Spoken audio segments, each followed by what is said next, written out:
Welcome, welcome, welcome everyone to Sister Wives with Mary Jane K. Today, I'll be giving my commentary on Sister Wives, Season 19, Episode 7, Labor of Love.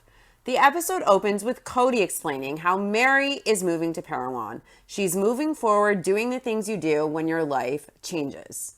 Mary is giving a lot of her furniture away to make this big move, and her brother-in-law Nathan, who is also Cody's best friend, he's been on the show before, along with Mary's sister, they're over at Mary's house to pick this furniture up, and Cody's going to come over to help them move.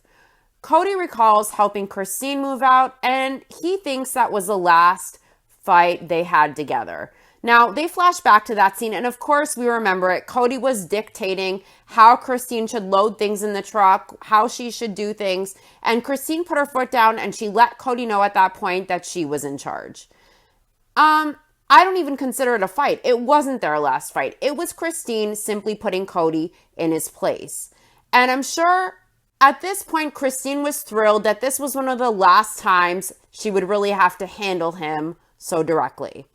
Cody doesn't know the divorce rules. He doesn't know what it should be like.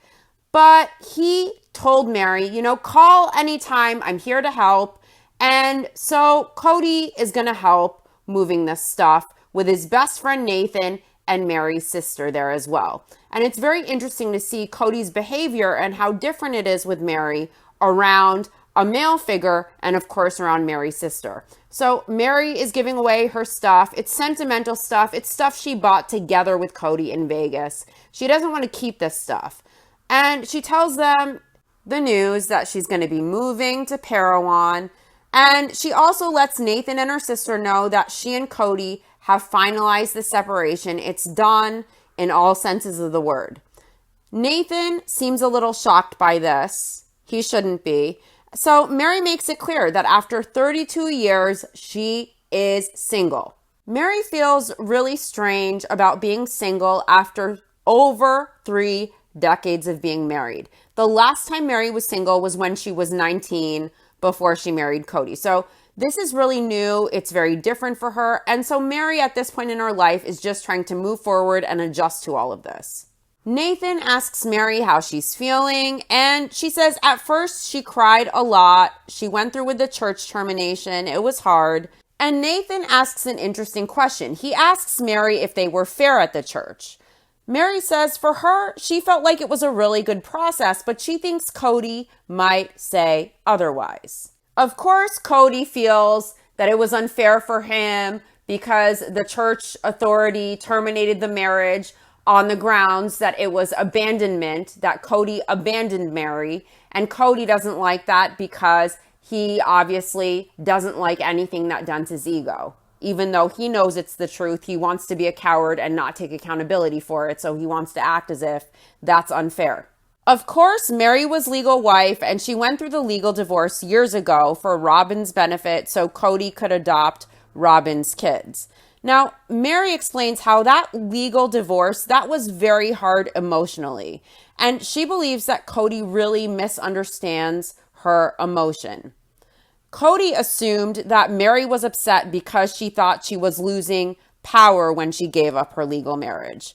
Mary didn't even know Cody gave her power or that she had any power being the first wife or the legal wife. Mary says she didn't see it that way. And Mary felt insulted by that because for her, it had nothing to do with that. In my opinion, I think that when Mary got the legal divorce, she probably wanted to know from Cody that he was still emotionally invested in her and their marriage when she selflessly gave up her marriage, her legal marriage, for Robin and her kids. And instead, Cody assumed Mary was upset because she was mourning the loss of her status in the family as legal wife, with the hierarchy among Cody and the wives. Let's also not forget that not only did Cody fail to be there for Mary emotionally when she sacrificed her legal marriage, but Robin also wasn't the best at being there for Mary when she got what she wanted. Robin was so cruel as to jest after Mary went through with this legal divorce that Mary should burn her marriage certificate since they don't mean anything. Since it was so meaningless, maybe Robin should have burned her marriage certificate, as Mary suggested back to her in that moment when Robin said that. Now, Mary says the divorce was a mind game for her. She knew that she and Cody's relationship wasn't in a solid place at that time, and Mary probably just wanted to feel reassurance. She didn't want to feel abandoned by her husband. And now she's getting this legal divorce that's also cutting legal ties. So this was a scary moment for Mary too, because she really didn't know what would change in her marriage to Cody. Already by this point, Cody had abandoned her. I'm sure she was thinking mentally, how much worse can it get?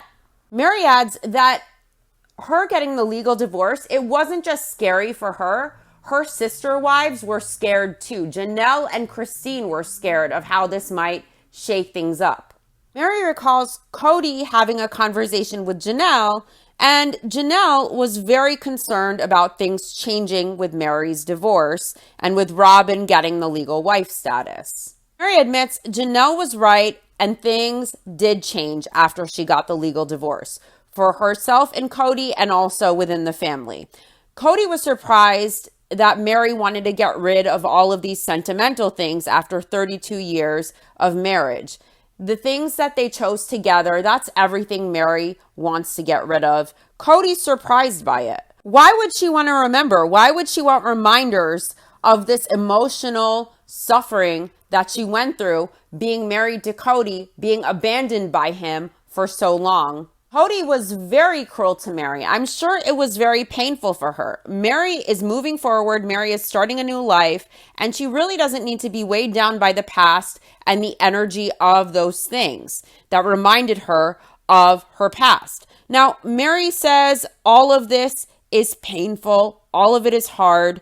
And all of this furniture, all of the stuff she picked with Cody, all that it's sentimental of is a broken marriage. These things she picked with Cody remind her of her broken marriage. Robin, of course, has to make it about her. She has to talk about her feelings.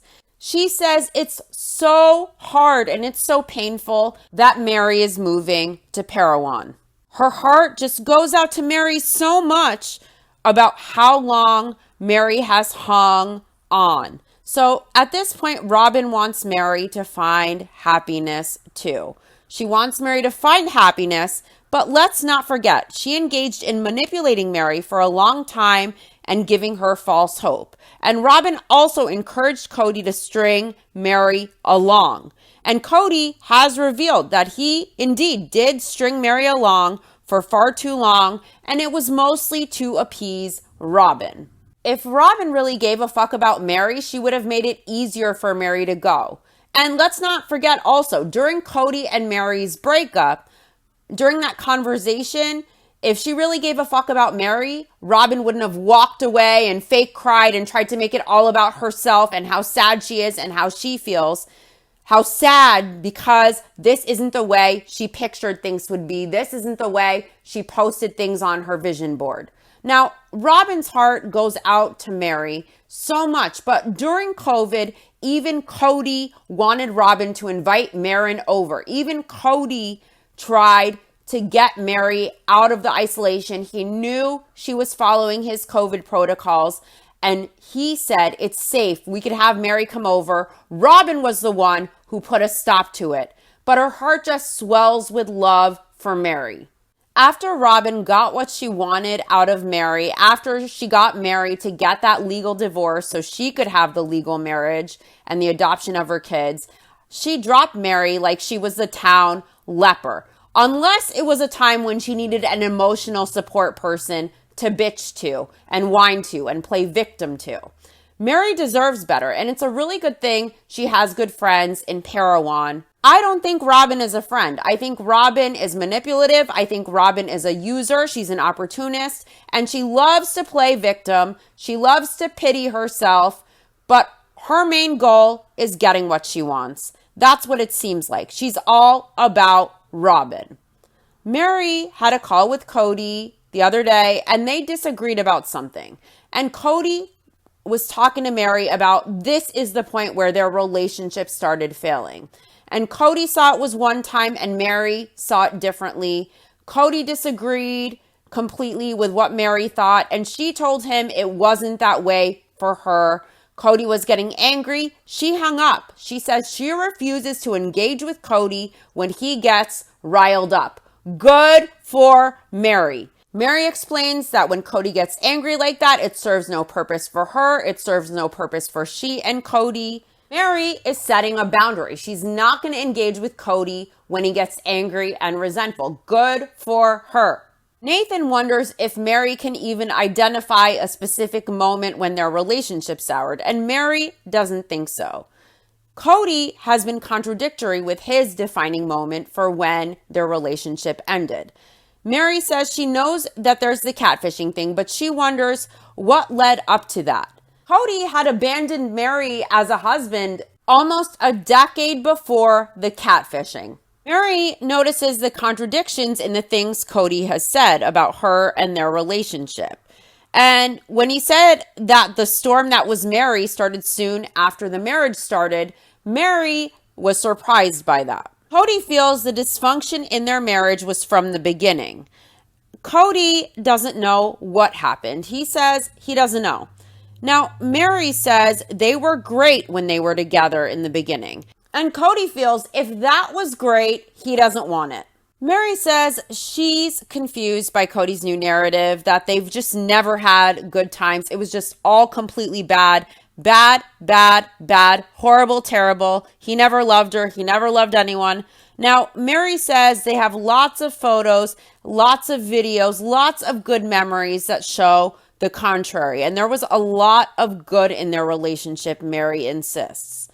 I talked about this last week. I think Cody did have things he liked about each wife, things he loved about Mary, but I think in the beginning they did have a romantic relationship when they lived as monogamists for 3 years before Janelle came into the picture. And even Janelle said in Becoming Sister Wives that when she first came into the picture, Cody and Mary made her uncomfortable. They were always so affectionate. They were always so in sync. And she really did feel like a third wheel as second wife for a long time. And Cody would even go with Mary on all of his business trips. They would spend a lot of time together. I really think for Cody, so he doesn't have to feel anything, so he can just be done with it, so he can just cut everything off emotionally and enjoy his life with Robin the way he wants to. He just prefers to cut everything and everyone off that isn't a part of he and Robin and their kids. And that's easy for him to rewrite history and look back and say, I never loved any of them. There was never even one good time. To be so extreme that everything was completely negative. Cody does that so that he can cope with it. I don't think he actually believes that it was all negative. I think he's just saying that so he doesn't have to feel the weight of everything and take accountability for being the shitbag he is. I don't think Cody can love in the same way most people can love others. But I do think there were things about each woman that he liked or loved, and he may not have always been in love with them, but I think there were things that were good, memories that were good, times that were good when he did feel love for them. And he did feel love enough to have a tribe of children with these women. So this idea that there was never any good times and there was never even any fondness, I think this is Cody's way of rewriting history and of not dealing with the loss and the weight of it all. If he reframes it as all bad, it's easier for him. It's more convenient for him. This is Cody's way of not really feeling the loss of everything. I think it's very cruel of Cody to do this. He knows it hurts his kids. It hurts his ex-wives to say he never loved the mothers of his kids. He never had good times. There wasn't ever any fondness. It was all bad. It was all negative. But Cody really gets off on hurting people, on inflicting emotional suffering when he's angry. It makes him feel better to know that he hurt these people. Cody's cruel. Cody can be sadistic. And to Cody, convenience is king. Cody prioritizes himself. He always prioritizes his own convenience, whatever's more convenient for him. Whatever he can do to easily cut ties emotionally, mentally, and say, I never loved these women. It's easier for him to say, I never loved anything about this. I felt like I was forced. I hated it. Blah, blah, blah. It's easier for Cody to deflect and do that than for him to take accountability like a man. And if Cody has to recognize that there were fond times, there were good times, there were positive memories, it's a lot harder for him because then he has to deal with the fact that he's a shitbag. Cody would rather inflict cruelty and tell these lies to himself and to the world than to take accountability like a man and say, I hurt these women. I made them suffer. I hurt my kids, but I made the wrong choice to do plural marriage and I want to live with Robin. Instead of Cody doing it the right way, Cody would rather inflict cruelty just to make it easier for himself emotionally. That's how selfish he is. Cody would rather be a coward ruled by his anger than to just admit that he may have done things that were toxic and neglectful, that he mistreated these women in ways emotionally, that he mistreated his kids by not doing right by them because he just wanted to do what was easiest for himself. Cody's a selfish prick, and it shows. Even after Mary got out of Cody's hair, Cody is pissed about the abandonment stuff when he knows it's true. He knows he abandoned Mary. He knows he neglected her. He could own it like a man, and instead, Cody chooses to hide behind saying he never loved Mary. And that it's Mary's fault, too, that he never loved her. I seriously think Cody has lost touch with reality. He's lost touch with himself.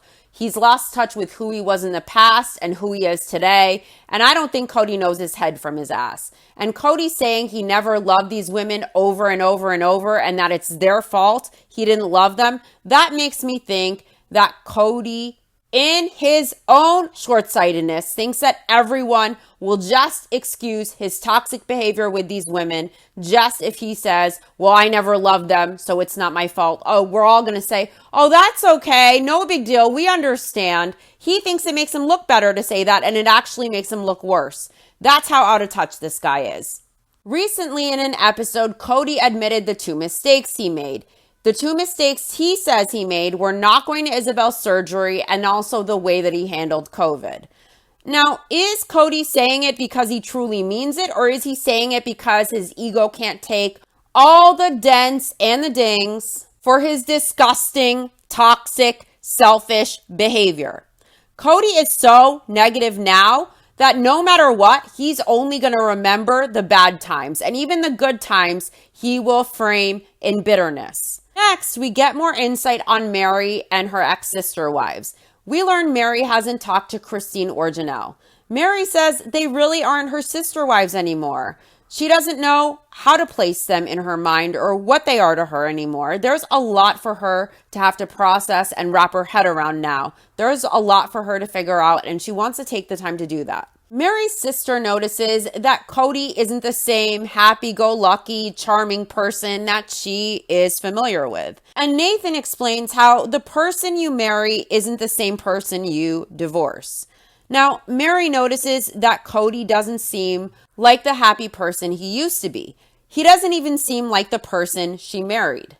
And we've heard that from a lot of Cody's kids, and of course, Christine and Janelle have said the exact same thing. Even Robin recently said that she has trouble respecting Cody anymore. Cody admits, yeah, he's angry, and it's not that he's grumpy, it's not that he's yelling all the time. Cody says he just has resting asshole face. I mean, when Cody does that scowl and he clenches his teeth and his eyes get black, he looks like a straight up serial killer. I've said it before. There's a scene before the commitment ceremony where the whole family is taking pictures together and Cody has a meltdown and he smiles, this fake serial killer smile, and his eyes are big and they turn black. He's filled with anger and he's shaking and he yells at his family, "Look down the lens! Look down the lens!" in front of the photographer. He completely has a fucking meltdown. He really does look like an SK. Everything Cody says and does is really framed by his poor mental state and his delusions and his paranoia and, of course, his anger and his resentment. And it's not just about Cody's face constantly having the expression of having just smelled some shit or being constipated. It's more than that. It's concerning. He has those Manson eyes. His anger seems to consume him. It frames his whole life. It frames all of his relationships. It frames his behavior, everything he says and does every day. That's a concern. Janelle explains that Cody has always been intense. Even when he's just talking and he's serious, he's always intense. And Robin explains that he has this face, and Robin calls Cody's angry face his murder face. I about died when she said that. I've been saying that for forever. He does look like an SK. I loved it. I'm not going to lie. I think that was my most enjoyable moment of Robin on the show, is when she said, Cody has an angry face, his murder face. When she said that, I about died. That's exactly what I was thinking. And Robin says she hates his murder face. And she has to warn Cody all the time not to use that murder face on the kids. It's too scary. They get scared. And she mocks Cody, imitating Cody with the murder face, telling her kids to get in their PJs. I would be scared if I was a kid looking at that. Now, Mary knows it's going to be really awkward with Cody coming by. She doesn't know how it's going to go. He's going to come to help his best friend and Mary's sister, his wife, their new furniture courtesy of Mary. Cody knows that things with Mary have been awkward for a very long time. He's not sure if it's going to be awkward for forever. Cody has a smile on his face. He's acting normal. He's pretending to be happy as he greets Nathan and his ex-sister-in-law. So Mary keeps calling for Cody to warn him about the ice, and Cody ignores her. Mary explains that as she gets rid of things, it rids her of something inside her, and she really feels the need to get rid of these things and move on. She gets rid of all the negative emotions from her past. It kind of releases it when she gets rid of this furniture. That's great. I get that. Ridding herself of this furniture rids something inside her that she needs to get rid of to move on. If you have furniture that reminds you of past memories, bad memories, trauma, anything like that, when you see it, you kind of feel that energy of that past thing in your life. So sometimes the best way to move on is to just get it all the way out. Get it out of your home, get it out of your life. Mary doesn't know what her life's going to look like, but she's ready to move on. I hopefully look forward to seeing Mary having a peaceful, happy life filled with love in Parowan. All of Cody's ex-wives deserve to find peace and happiness in life. Next, we move to Christine and David. They are checking out wedding venues. It's the end of January. Christine and David met in the beginning of December. They're not even really engaged yet, but they're looking at wedding venues and they're going to get married. Isabel is really happy for her mom. She sees how happy her mom is. She sees her mom glow. Her mom is beautiful, full of life. And David is smitten with Christine. And Isabel is happy that David is really good with Truly. Isabel really likes David. She likes his kids, but she does feel things are moving too fast. I mean, in my opinion, it is too fast. I think it's a lot for the kids to adjust to so quickly. But even if it goes way too fast and it doesn't work out, Christine can just exit the situation and keep moving forward. I think when you're older, you just don't want to waste time. And I think Christine was so down for so long. And I think she's really doing this for herself. And she really wants to seize the day. She sacrificed so much for the kids in the family, for her kids, for Cody, for Plural Marriage, for the show. If she wants to do something just for herself and it makes her this happy, she should just go for it. And if it doesn't work out, it doesn't work out. She'll move forward. I get that Christine wants to seize the day. I would never want to move that fast. I don't think you know someone unless you live with them for a very long time and you see them in good times and bad, through stress, through all the different things in life, through all of their moods and everything. But, you know, it's done now. They're married. They deserve happiness. And it seems so far like David is genuine and like he adores Christine. I mean, time will tell. Even if it doesn't work, it's really not the end of the world. And I think her kids will adjust, but I can understand them being uncomfortable with this. And I can understand them being really uncomfortable with the excessive PDA. So they're looking at wedding venues, even though they aren't even engaged yet. Christine told Janelle and her kids about David. So they've dated 2 months. Christine really wants to move fast because she's 50. David's favorite place ever is Moab. He loves the red cliffs. He loves the history from when the dinosaurs roamed. And David really feels the magic of Moab, and he wants someone to share the magic of Moab with. So David has taken several different women to Moab, and it wasn't the right fit. David knew that the woman that he takes to Moab, who loves it, that will be the woman for him. So apparently, Christine loves Moab. Christine hasn't told Cody about David yet, and obviously, why would she? They have separate lives. Cody doesn't tell her all about his life. Why should she tell him about hers? Cody says in their religion, marriages are supposed to be eternal. And Cody wonders why two people who don't know each other are getting married if they think they are stuck forever, not just for life, but for eternity. Now, Cody says he's heard rumors about Christine dating. He's heard rumors that David is her soulmate, and he knows Christine is really excited about the relationship.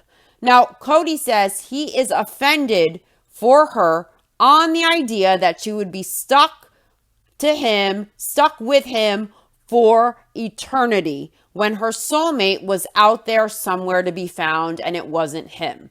So Cody is offended that Christine inconvenienced him for so long by sticking around, trying to make it work for the sake of their kids, when she knew he wasn't the big soulmate love of her life, knowing he wasn't that person, when he knew he never loved her. He knew before his wedding day, he knew on his wedding day that he wasn't the right fit for Christine, that this wasn't right. He knew that he was making a big mistake. He knew he never loved her on the wedding day. Cody knew he wasn't attracted to Christine. He knew he didn't love her, and he still married Christine for her church clout because she was polygamist royalty, because of what he was getting out of it. And now Cody wants to be offended for Christine that she stayed with him when he wasn't her soulmate. He's a nut. He's a nut. He's also complaining that Christine and David don't know each other too well. Guess what? It turns out when Cody married his wives, they didn't know him mask off either. They didn't know the monster he would turn into. Christine had no idea who she was marrying when she married Cody, and she was shocked on her honeymoon when she discovered Cody wasn't the happy-go-lucky guy she thought he was all the time. Christine realized on her honeymoon that Cody wasn't the guy she thought she married, and Cody was in his angry, pissy mood, and Christine saw a whole new side to the man she married that she didn't even know was there. So Cody can say, oh, David and Christine don't know each other too well, but they're making this commitment. But to be real, his wives didn't really know him or who he would become. Even Mary's sister recognizes that Cody isn't the happy-go-lucky guy she thought he was. You never know. David could really be Christine's soulmate. They could end up married for life with a better relationship than even Cody and Robin have. Christine and David might have a better marriage than Cody and Robin ever have. So David and Christine are green light go after just 2 months. David's kids had doubts about David. They had doubts about him settling down. They didn't think he was that serious about Christine. They think it's a little fast. But David says the way Christine does things, the way she takes care of him, he has never, ever been treated that way before in a relationship. So David wonders, why wait? They have lots to do together. They have lots of vacations to go on. He wants to seize the day. Sometimes when you know, you know. And if this doesn't work, it's really not the end of the world. They want to both jump in with both feet. And they really seem good for each other. David knew this was right. He knew he wanted to move forward. Christine explains how when she got married to Cody, she was the third wife, so it was really inappropriate in their church for them to have big weddings. The church taught that the first wedding could be big, but the second and third weddings were really hush-hush, really small affairs, mostly without receptions, and the church felt really not every marriage deserved recognition. So Cody says he knew Christine for a long time and he felt a lot of pressure to marry her. He liked her family, he says. Now, my question is, did Cody like her family or did he like the status marrying Christine marrying into her family gave him at church in his community because of her family name, because she was polygamy royalty. Now, Cody says here, in fact, that Christine was polygamy royalty. And Christine says that came from Cody. That was never anything she cared about. That was something Cody cared about. She couldn't give a fuck. I think Christine being polygamy royalty is the reason Cody married Christine. And I think that was Cody's main motivation, really, for marrying her.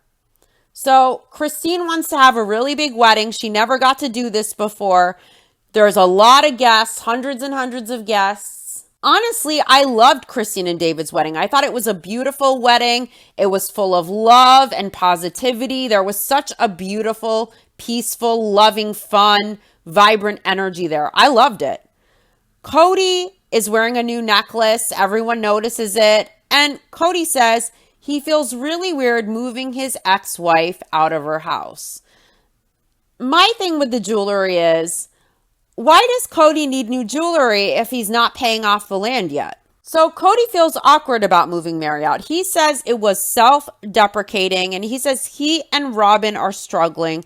They're mourning this experience in very different ways. They're grieving with it. They're trying to cope with it. They're both feeling different emotions. So they flash back to Cody telling Robin that it's ironic that he sold her the dream of Coyote Pass. They're sitting on Coyote Pass as Cody tells his goblin he isn't sure he still embraces that dream. Robin still embraces that dream. Cody is over it. Now, Cody says Robin isn't happy, and he doesn't think Robin's unhappiness is about his relationship with Robin. Her sadness isn't an indicator about their relationship, but Cody thinks this is about the big picture and how the cookie crumbled with the family. Now, Cody says Mary really seems lighter, happier, she feels less pressure, and Cody thinks Mary will continue to feel better. Mary says maybe Cody is the one projecting since the pressure is off of him, since this is what he wanted. Everybody knows Cody intentionally pushed these women out. Mary adds, to be real, Cody doesn't even know her. Cody's sad. He says he's sad about the end of an era, and it's sad even when it doesn't work. Cody says he's got good days, he's got bad days, but he's had bad days for a couple of years. It's been only bad days. He says sarcastically that they're going to grow up now. And he says divorce happens. Yeah, you're pissed off, but you grow up and you just put on a smiley face. Why do I feel like Cody is going to turn into a cross between Joaquin Phoenix as the Joker? Joker 1, not Joker 2. Joker 2 was blah. But Cody's going to turn into a cross between the Joker and Chris Watts. I get the vibes that one day we're going to see this man on A&E, Discovery, or like 48 Hours instead of TLC. Cody is getting more and more angry, more and more delusional. He's getting super creepy, and his anger only seems to get worse. Ultimately, what happens when it all comes to a head? Because I feel like one day it will. This guy needs help, in my opinion. How much farther does he need to go before we get to see him snap? I don't want to see that. If Cody even knows his anger is a problem for him and he doesn't know how to get rid of it, maybe he should get some help. Mary mentions that she got the church separation. It's done. And she thinks that realization hit Cody much differently than he expected it to. And Cody's reaction to that was different than even she expected that it would hit him. Now, Mary thinks Cody was shocked that she actually went through with the spiritual release, with the termination. And Cody thought it happened way too fast. Cody says he sort of understands, he sort of gets it, but Cody says he was surprised. Surprised by what exactly? Cody strung Mary along really for over a decade with zero intention of ever actually investing in a relationship with her. He strung her along, not wanting to lose her bank account, and largely also to appease Robin at her behest. And now Cody wants to act like he's surprised with how quickly Mary got the spiritual release from him and with how fast she is moving on with her life. Mary was abandoned by Cody over a decade before this catfishing shit ever happened. He did everything he could to be cruel to Mary with the intention of pushing her to leave. This is what he wanted. Now, Cody, what he's really pissed about is Cody is pissed because the church elders told him the marriage was terminated on the grounds of abandonment. And Cody's precious ego can't take it. He doesn't want to take accountability. He doesn't want to be held accountable by anyone.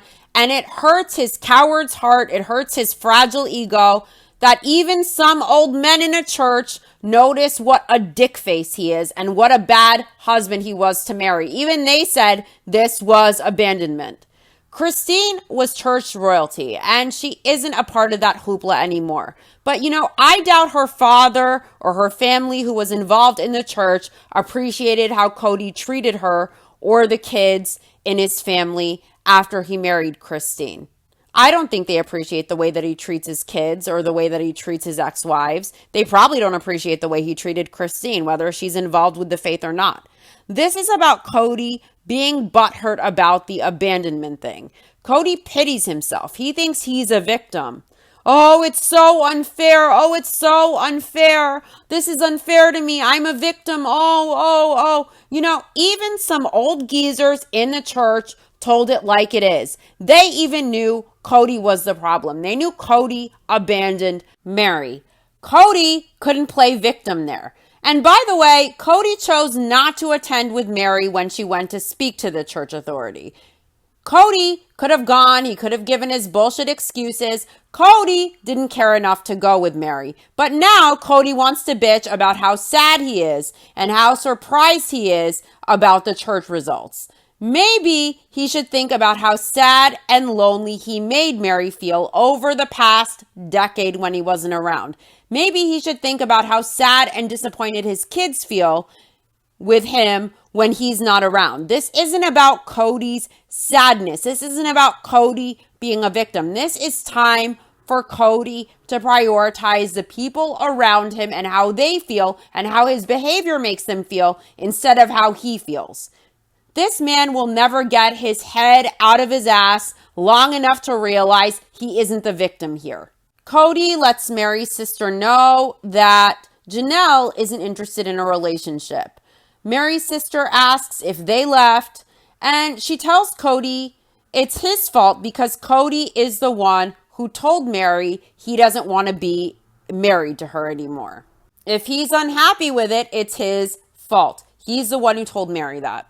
I'm glad Mary's sister isn't letting Cody play the victim. Cody acts like he has a lot of respect for Mary in front of her sister and Nathan, probably because Nathan is there and Cody doesn't want to look bad in front of his one guy friend who still tries to respect him. Cody hasn't been this neutral towards Mary in a very long time. He's much less cruel when Mary's sister is present and when you see another man there. Now, Cody tells Mary's sister, if you keep going down the road, nothing will change, and he isn't blaming anyone, but he knows it's not a road for them anymore, and he thinks it's sad. Cody says he is guilty of marrying people he wasn't in love with. It's interesting that Cody thinks by saying that he's off the hook, as if it makes him less responsible for his toxic behavior and how it affects people. So this narrative that Cody has that, the only thing I'm guilty of is marrying people I wasn't in love with, Janelle has stuff to say about that. Janelle thinks Cody has amnesia when it comes to the past. And she says you can't keep up that kind of pretense for so many decades. Janelle says she knows what happens. Cody can say whatever he wants. She doesn't care anymore. She's done with it, but she knows what happened. She lived it too. Cody can rewrite history if he wants to, if it makes him feel better, though. Now, Mary says Cody's current theme is that he never loved her, he never loved Janelle, he never loved Christine, and Mary tells Cody to man up and be honest. Even Mary thinks Cody needs to man up, and I love that she's saying it. Cody doesn't care if he's lying to himself. He doesn't care if he's lying to everybody else. He doesn't care if he's rewriting history. It's easier for Cody to only remember the bad times, to delete anything good, Cody frames it as there was never any good moments. There was never anything good. There was never even a shred of love between he and his wives. Because for him to validate it, for him to admit it, for him to notice the good that was there at times, he would have to take on the accountability for everything and the weight of everything he lost. And if Cody considers everything he lost, if he remembers the good memories with the bad as well, he then won't be able to look in the mirror and uphold that fragile wisp of an ego he has left. He's too much of a coward. He's doing this to be cruel, and he doesn't give a fuck if it hurts his wives or if it hurts his kids, as long as he doesn't have to feel it himself. He doesn't care. That's what this is about. This is about deflecting from accountability. If Cody admits the good, if he remembers the good times too, then he has to feel the weight of what he lost. Then he has to take accountability. Then he has to be honest with himself. And Cody may never, ever, ever have the balls to be honest with himself. Cody lies even to himself. Cody's a coward even to himself. And as we've seen, this man who lies to himself can also so easily lie on his kids and his wives. And he can easily rewrite history and making it easier for him, making it more convenient for him, making it easier for his emotional journey. That's what his priority is. He doesn't give a fuck if it's cruel to his ex-wives and his kids to denounce all the memories, even the good ones. Even if it's detrimental to their healing, even if it invalidates what they experienced, Cody doesn't give a fuck if it hurts them more, as long as it's easier for him. Cody is a selfish man. Cody is a coward. And if this is the Cody we see on camera, just imagine how Cody conducts himself off camera privately with his family. It's probably worse than anything we could ever imagine. I think the wives are going to feel this huge relief, this huge weight off of their shoulders that weighed on them for so long, that weighed them down. And now they're going to move forward light and with the futures full of possibilities, free. But look who's drowning. Notice who's drowning. Look who's more miserable than ever, struggling under the weight of everything that they have done. Cody and Robin, they look more miserable and more haggard every episode. Cody and Robin look heavier and heavier, sadder and sadder, more and more heavy, more and more miserable. What we see playing out is karma and all that negative energy Cody sent out coming back to him, flying back to him, flying back to Robin. They might have monogamy, but at what cost? Cody is the least happy we have ever seen him, and I think that's going to continue.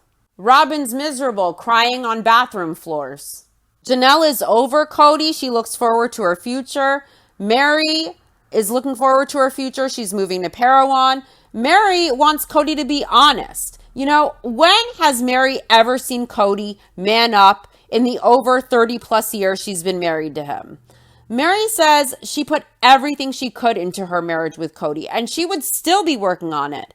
But she knows it's not comfortable or right or good for Cody, and that wouldn't be fair to either of them because Cody obviously doesn't want to be married to her. Cody says he doesn't always know what to believe.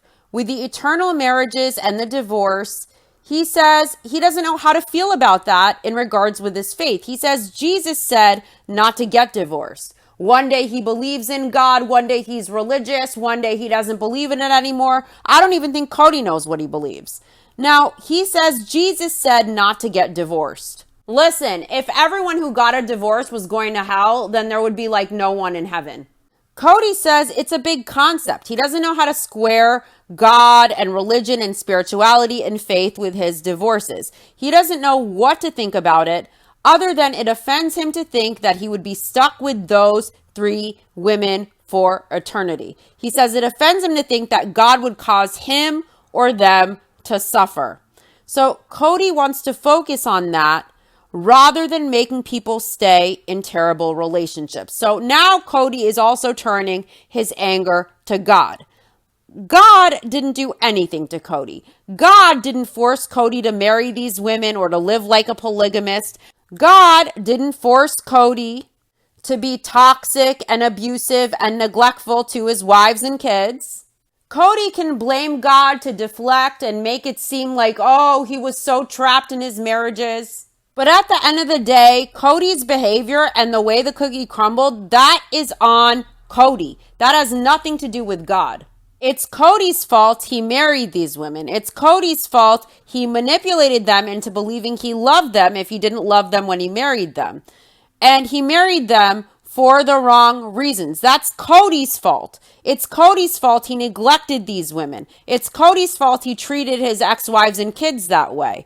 Cody needs to leave God out of it. God didn't tell Cody to become a polygamist. Now, in my opinion, Cody became a polygamist because of his ego and personality type. I think it suited him and it made him feel important, like the center of these women's worlds. And I think Cody got off on the hierarchy and manipulating the women to have everything convenient for him. And I think Cody tried to mold the women into being convenient and serving him. And I think he tried to mold the women into being what he wanted.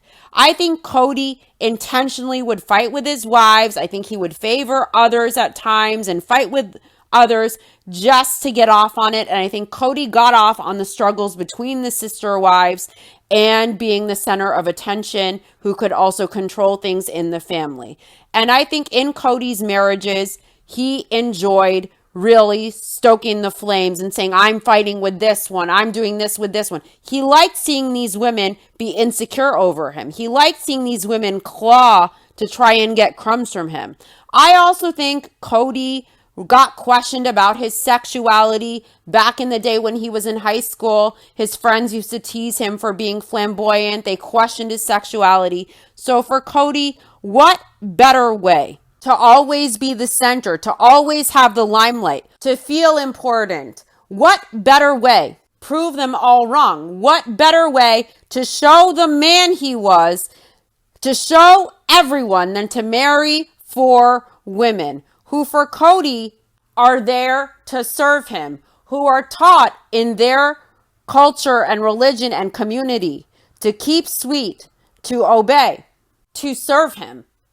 I think with this lifestyle, Cody's ego found a payday. For Cody, I really don't think him getting into the plural marriages had anything to really do with God.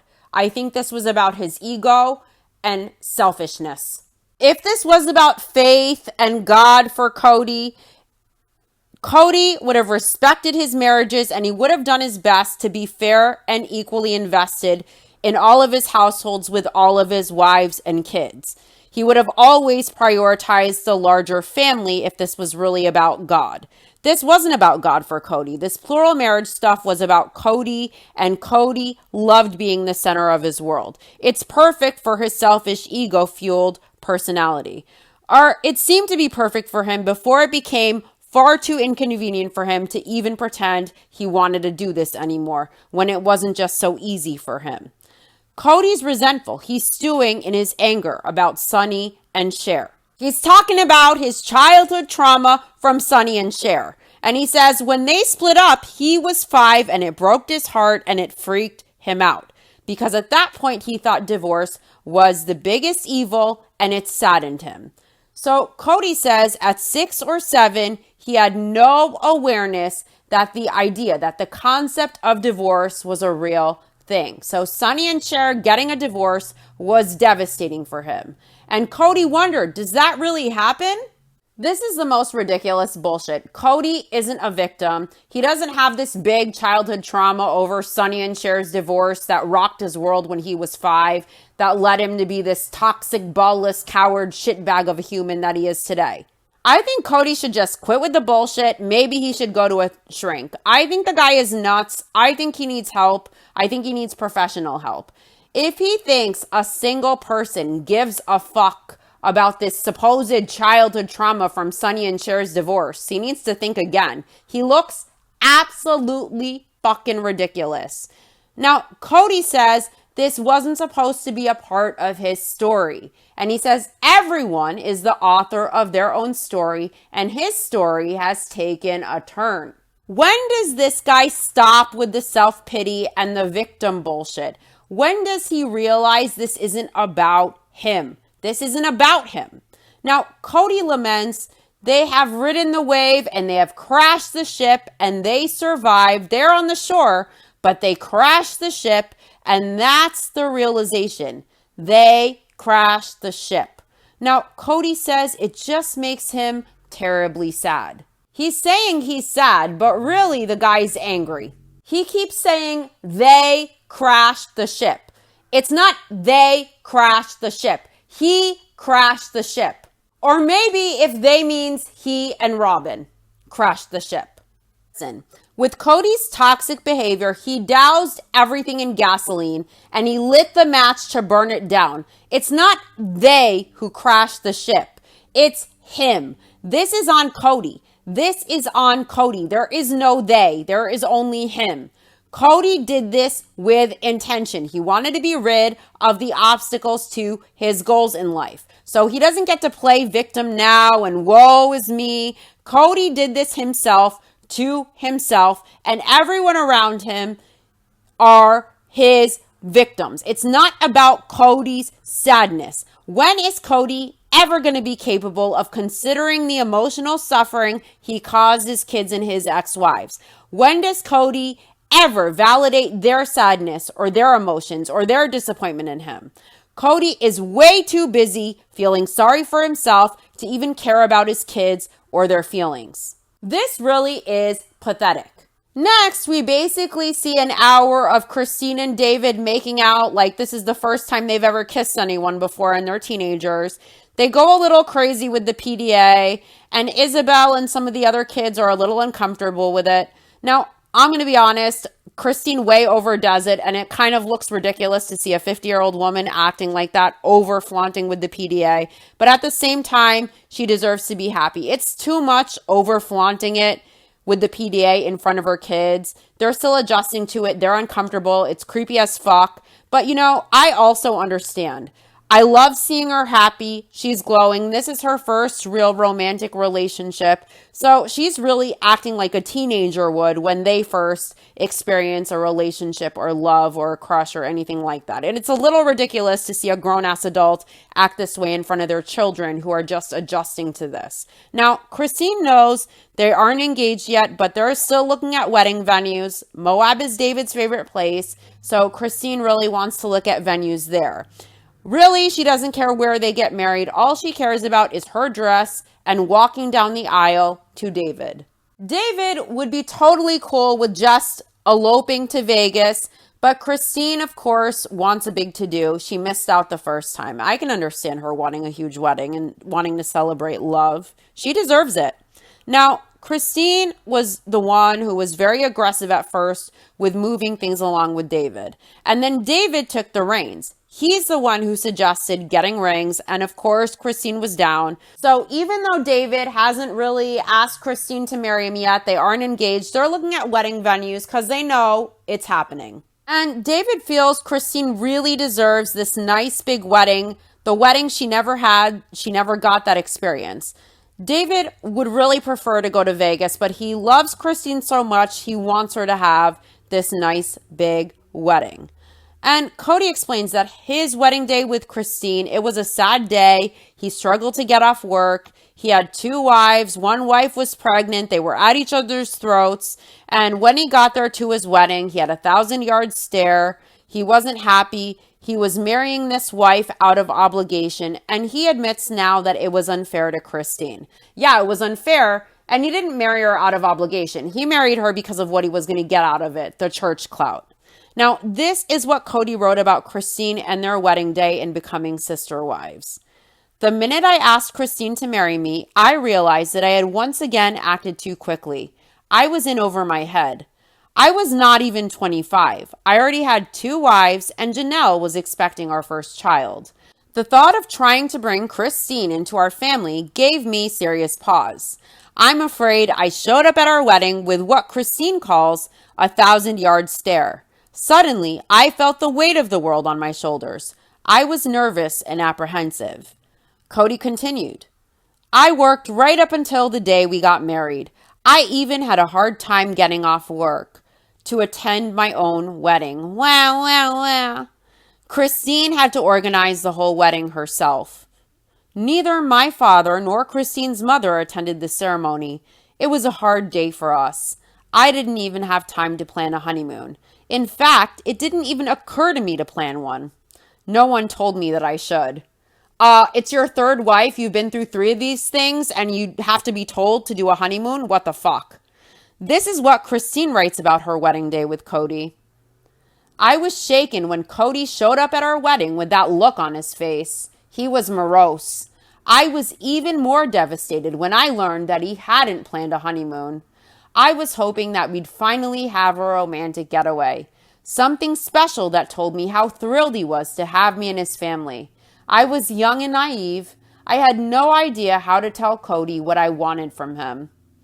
On our honeymoon, a drive through the sticks of Montana, I was struck by the realization that I didn't know Cody very well.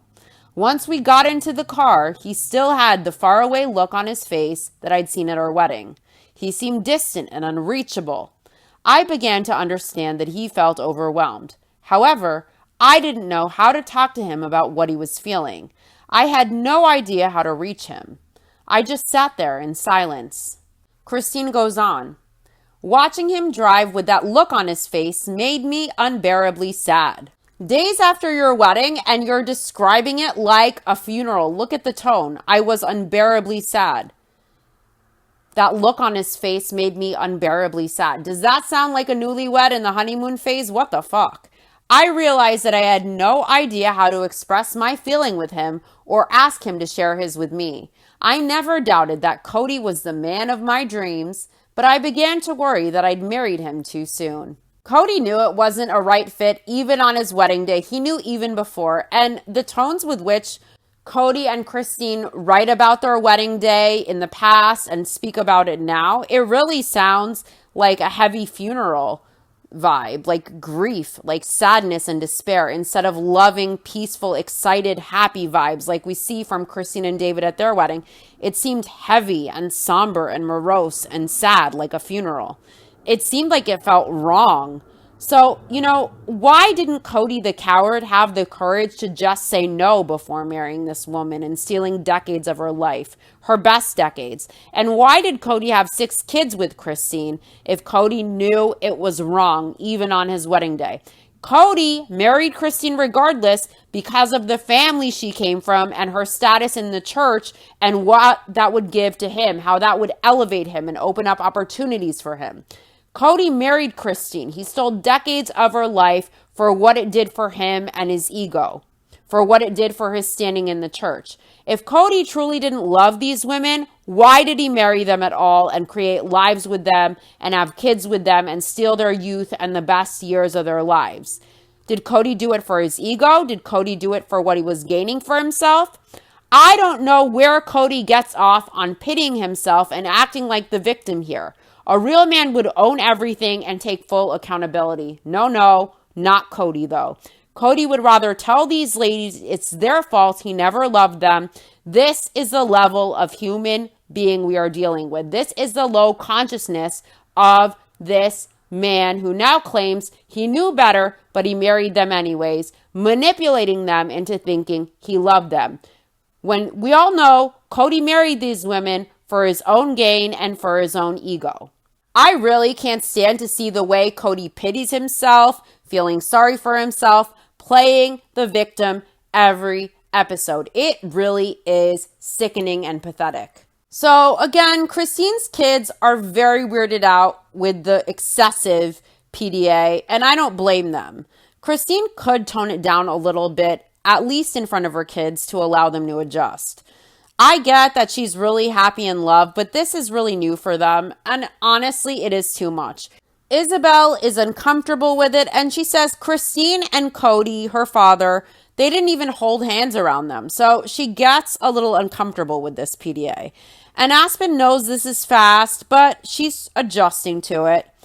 Christine never walked down the aisle, and so this is a really big deal for her. She noted when Maddie got married, she told Cody that she would have loved walking down the aisle, and she told Cody if they ever got remarried or renewed their vows, she really wanted to walk down the aisle. That would be important for her.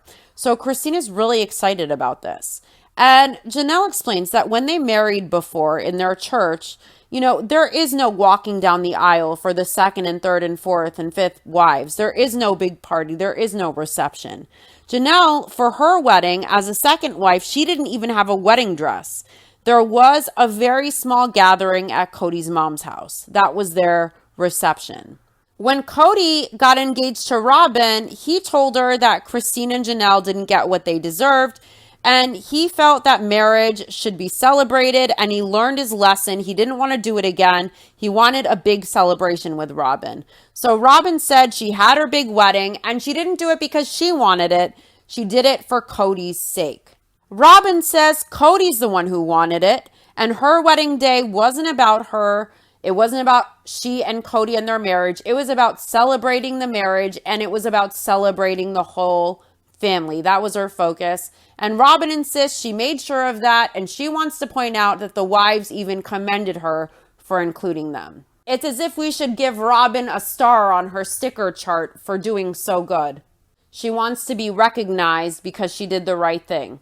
Robin says her focus was the family. She was all about the family. She was so all about the family that she didn't hesitate to take an almost 2-week sexcation with Cody, checking off things off her bucket list in paradise, while the 3 other wives did mental gymnastics to adjust to how unfair it was compared to the hastily planned 3-day road trips they got to the sticks. No wife ever got that much consecutive alone time with Cody. Only Robin got that.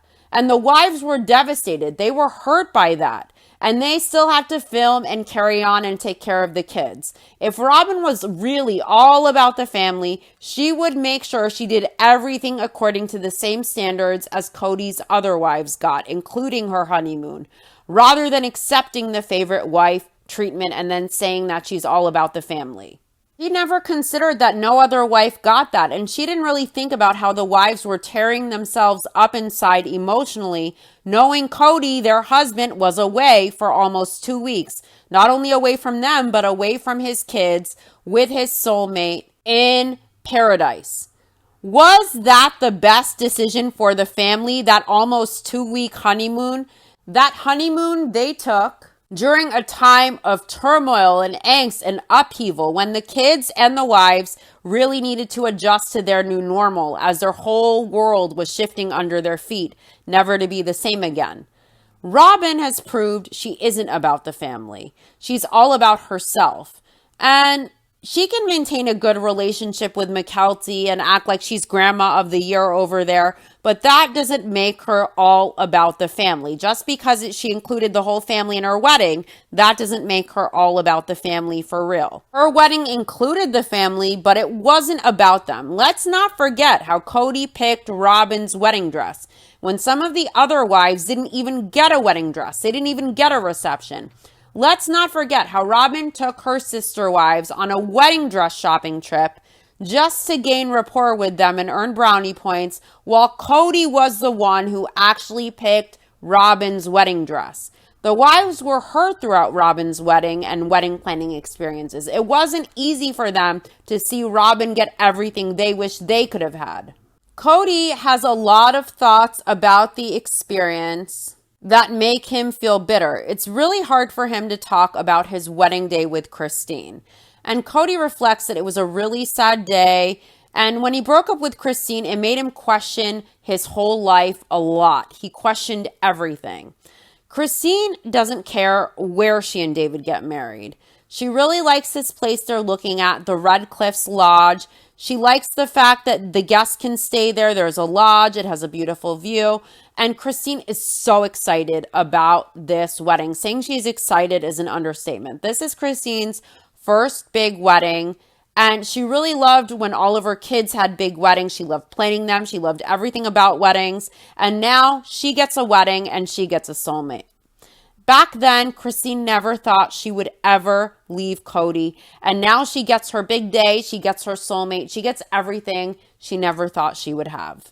Christine looks beautiful. Christine is glowing. And it is so good to see her so happy, so full of energy, buzzing with life, buzzing with love. It's good to see.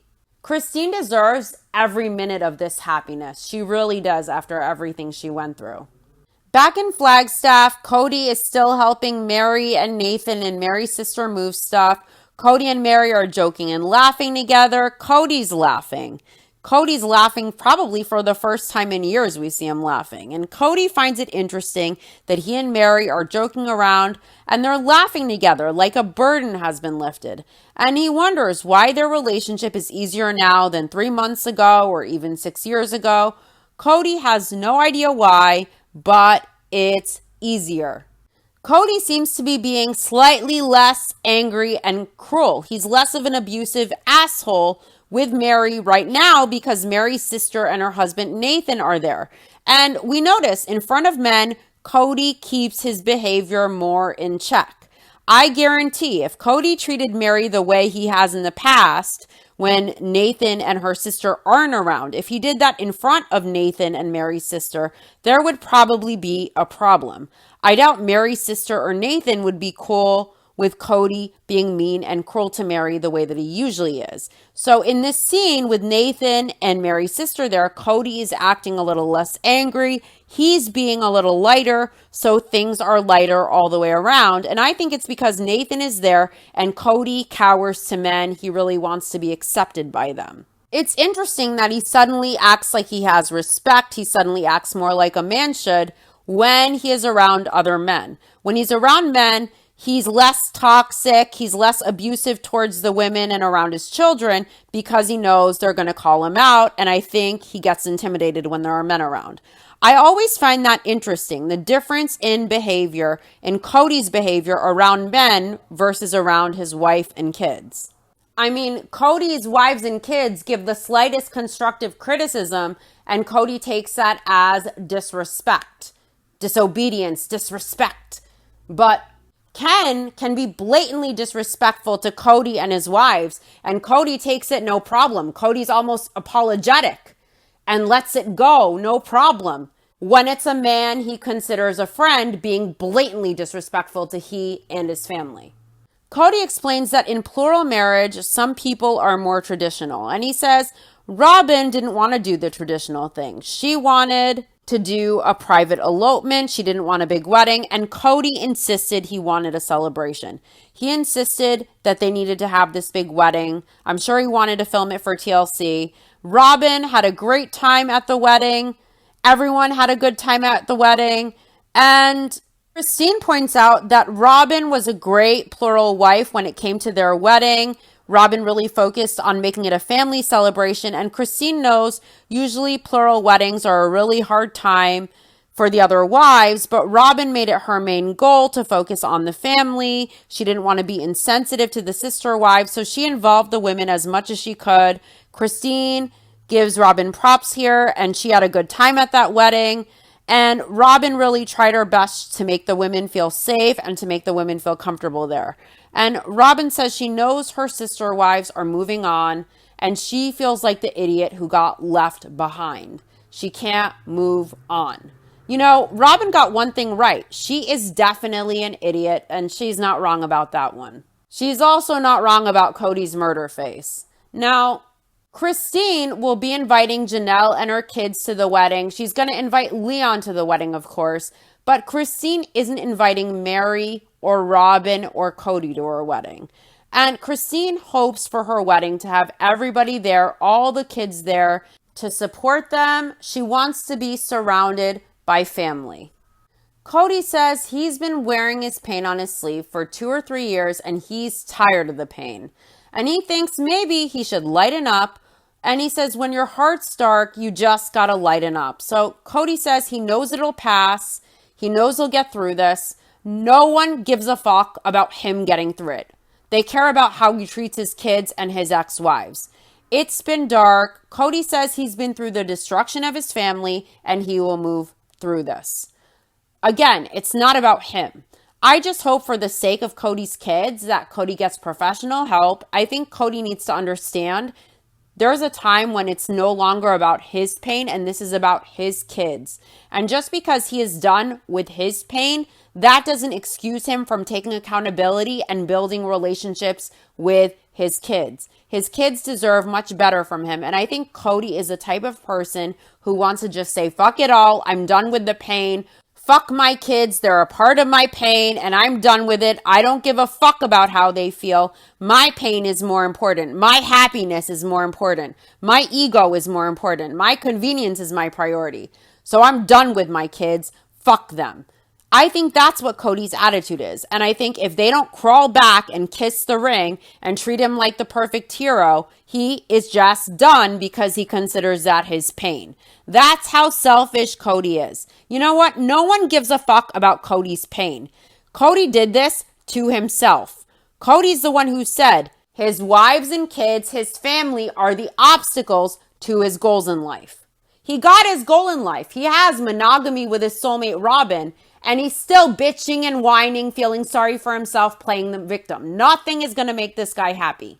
Instead of Cody focusing on himself and his pain, he should be getting his head right, concerned with the pain of the people around him, concerned with the emotional suffering he caused with his neglect.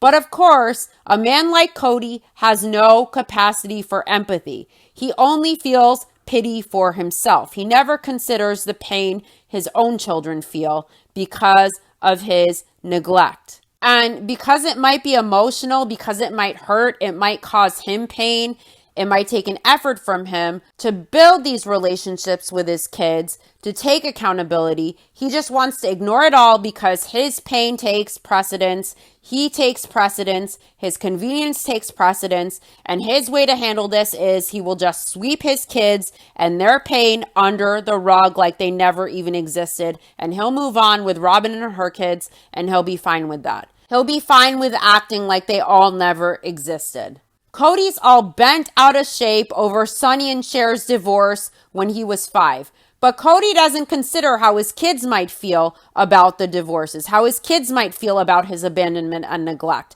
He doesn't think that maybe they are all torn up inside over his toxic behavior. This guy is a real piece of work. His trauma when he was 5 over Sonny and Cher is probably more important to him and more real for him than the pain and disappointment that his kids feel. If Cody was so disappointed at 5 over Sonny and Cher, how does he think his kids feel? It doesn't matter. He's just going to ignore it and sweep it under the rug because his pain is more important. Cody is such a piece of work. He's a real piece of work.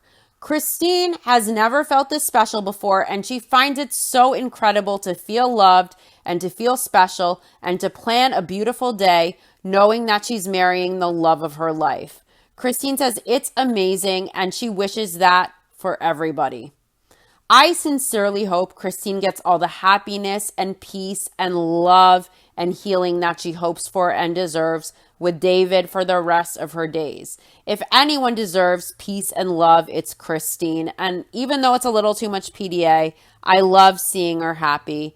And I think it's really interesting to juxtapose Christine's happiness and freedom and how light she is and how full of life she is with Cody's misery and sadness and heaviness. It's crazy. Christine freed herself and she's building a beautiful life.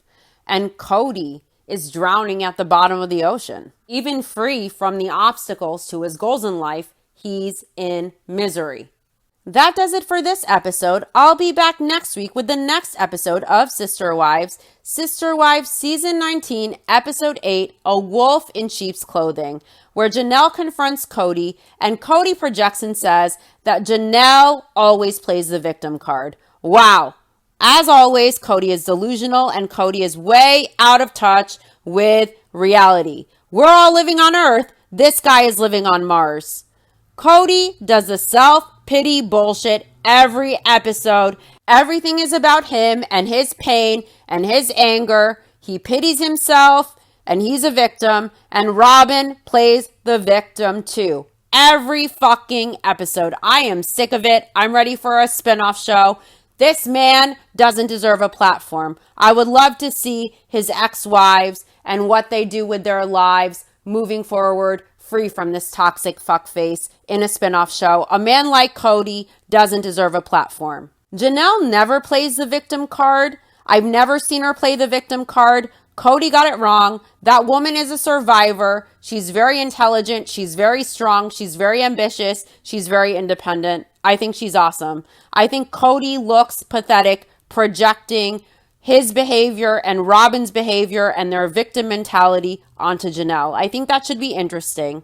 Anyways, thanks for listening. I'll see you soon. Bye.